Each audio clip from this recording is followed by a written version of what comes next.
guys, welcome back to my channel, or welcome if you are new. My name is Tara and I'm a mom of 2 boys and I make Montessori and motherhood videos here on my channel. I put out a question box on my Instagram account and here on the YouTube community app for you guys to ask me some questions, and I have gathered them all and I've got them in my phone.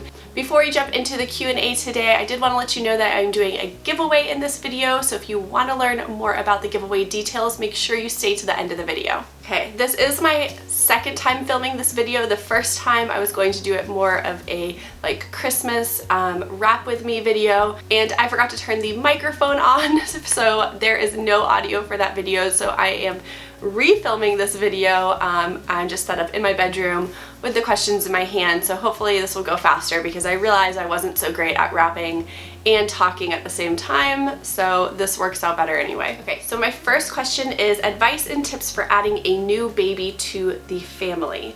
Okay, I don't know if this is adding like a new baby as in a second baby, or if just you don't have a baby at all and this is your first baby added to the family, but if it's a second baby, then I would say really it's all about setting expectations. Expectations for yourself, expectations for your current child.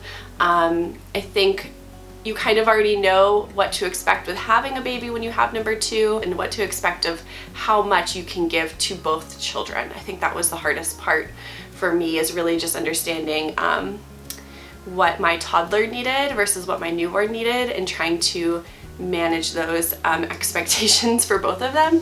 So I think going in preparing that, you know, there's only one of you and there's 2 of them, and how can you set aside time to spend with your older child and help them to not feel as left out? How can they be more part of the experience?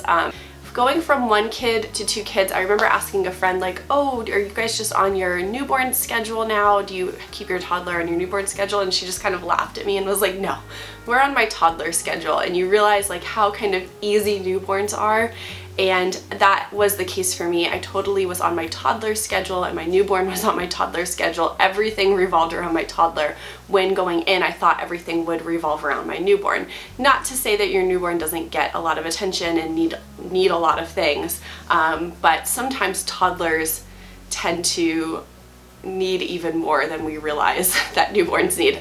So anyway, yeah, just setting those expectations. If this is your first baby, oh man, there's so much that I could say, but also I feel like none of it really mattered. Like no one could have prepared me for what it was like to have a baby.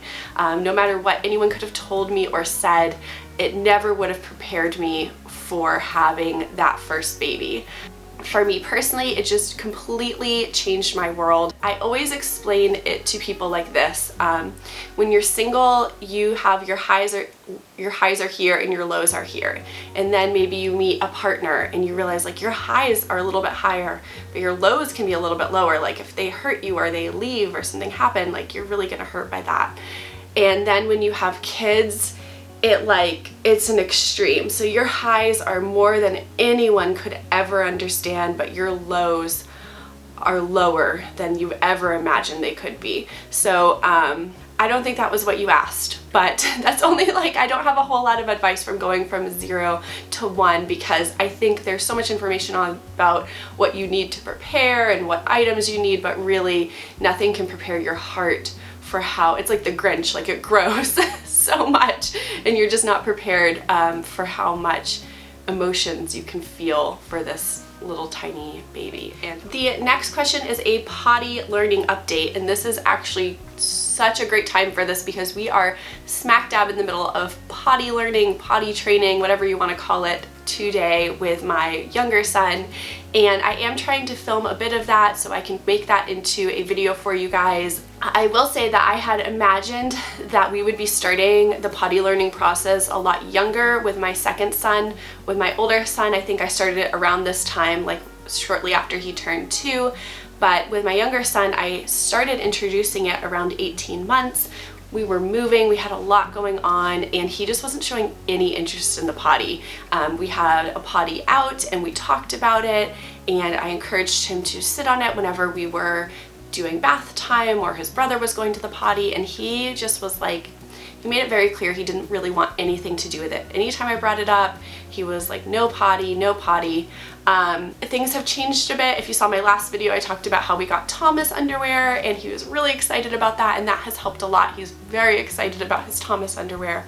I also purchased him a new potty that I think fit him better, and he's very excited about his new potty. So we're in the middle of it now. We are full on potty training, and I am definitely going to make a video on that and share my experience with you guys. The next question is, have you found that the boys gravitate towards different materials or activities at home now that they are in school? And yes, things have really changed as far as what activities and materials we are using at home now that they are in a Montessori school. So if you don't know, both of my kids are in a half-day Montessori program. My 4-year-old goes 5 days a week, and my 3-year-old goes 3 days a week. If you've been following my channel and my Instagram, you'll know that I used to put out tons of shelf activities for my boys to do, and I've really stopped putting as much of that content out because I'm not doing as much.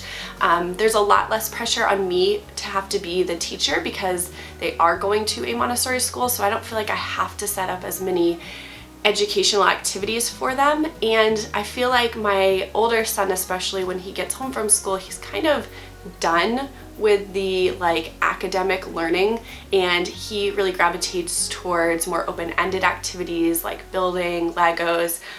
He's still really into crafts and art, so he will spend time coloring and drawing and Play-Doh, but just really things where he's using his hands and he's able to be creative. That is what he has been gravitating towards. It's not to say that I've completely stopped doing shelf activities with him. I've just noticed that when I put them out, he will do them one time and then he doesn't touch them again. Whereas my 2-year-old, he is still very into shelf activities. So especially on the days where he isn't in school, he will focus on those and kind of move through them pretty similarly to before he was in school. On those mornings anyway, because we still will have like sort of like a 3-hour work cycle. Actually, it ends up being, it's not a 3-hour work cycle actually. On those days it ends up being a 2-hour work cycle. But that work cycle isn't always just shelf work. A lot of it's practical life. Since he's here at home with me and I'm usually doing chores, he'll kind of join along with that.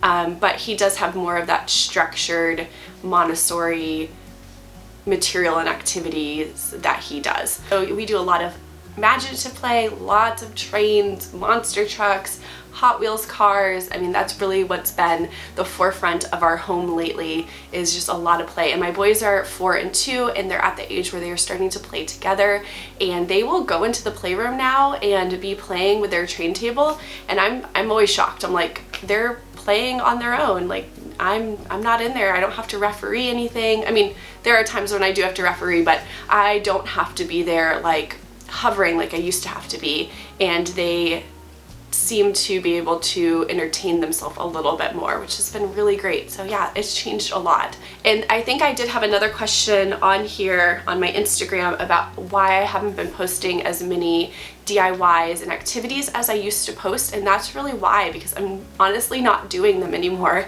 I love doing DIYs. I love setting up these activities, and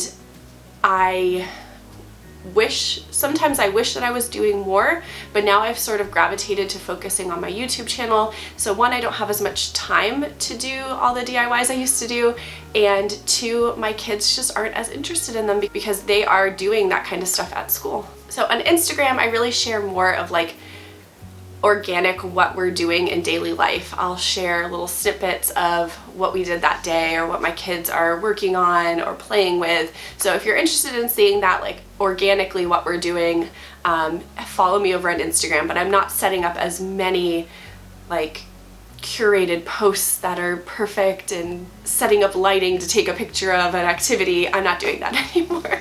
The next question is I want to ask about your evening routine, especially with kids. Do you have any routine style or some good ideas to help them make their night routine smoothly?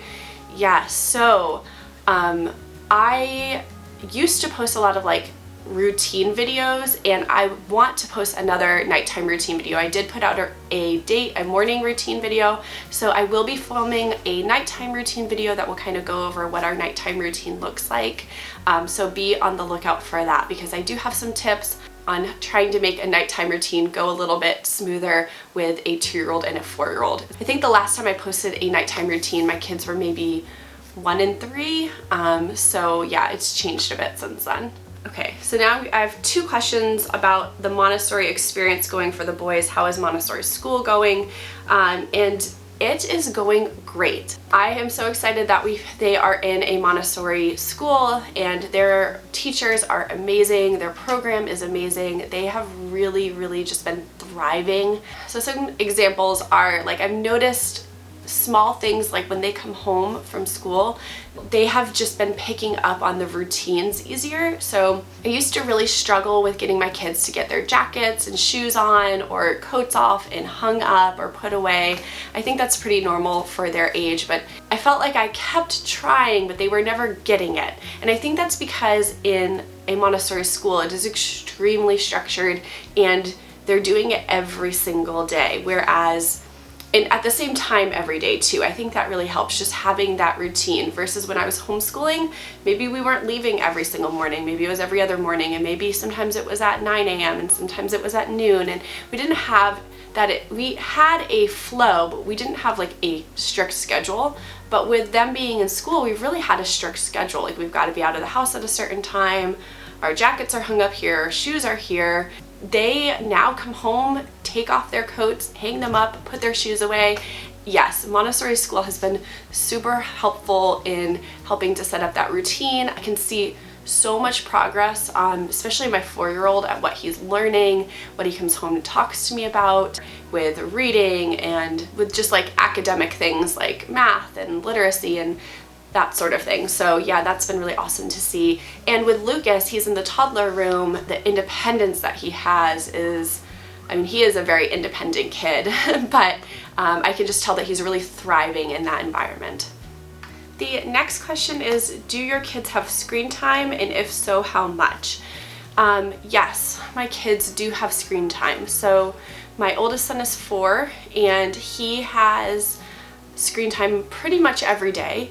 I do try to limit it to around an hour. Sometimes it ends up being more, sometimes it ends up being less. It really just depends on the day. But when Lucas goes down for nap after school, I will give Lincoln his iPad while I go put Lucas down for nap, and then he will have a little bit more time after that to continue to watch his iPad. And that is the time where I get to do things for myself. I usually spend that time editing videos or just planning content, so I try to spend that hour doing that. As for Lucas, he's 2. He doesn't have any scheduled structured screen time like Lincoln does. I would say during the school week, like Monday through Friday, he typically gets 0 screen time, maybe a little bit if I turn on the TV while I'm trying to cook dinner or something, but most of the time he doesn't get screen time during the week. However, on the weekend, we do give him some screen time. He knows that he gets screen time on the weekend. I don't know how he knows, but he somehow just knows, and he's really into it, especially Thomas the Train. If you follow us on Instagram, you will know how much he loves Thomas. And so he usually comes to me and he's like, watch TV, watch Thomas the Tank Engine. So he does get some screen time. So yeah, they both get screen time. I would say Lincoln's is under 2 hours a day, which I think is the guidelines from the AAP, usually about an hour to an hour and a half for him. And then Lucas, just here and there on the weekends. Those are all the questions that I have time for today, but if I didn't get one of your questions answered, then you can always DM me on Instagram, or maybe I'll get it in my next Q&A. Before I wrap up today's video, I do want to go over the details of the giveaway. I am doing another $50 Amazon card giveaway, and this giveaway is open internationally. So if you want to be entered into the giveaway, all you need to do is be subscribed to my channel and leave a comment down below. I'd love to get to know you guys more, so let me know something about yourself, whether it's where you live, how many kids you have. I just would love to meet you guys and learn more about you. So hey guys, future Tara here. I realized as I was editing this video that I never said the date that I will be announcing the giveaway. So I will be announcing this giveaway on January 1st for the new year. So make sure that you have commented and are subscribed to my channel by January 1st and check back in to see if you are the winner. I hope you guys have a happy holidays and I will see you in my next video. Bye.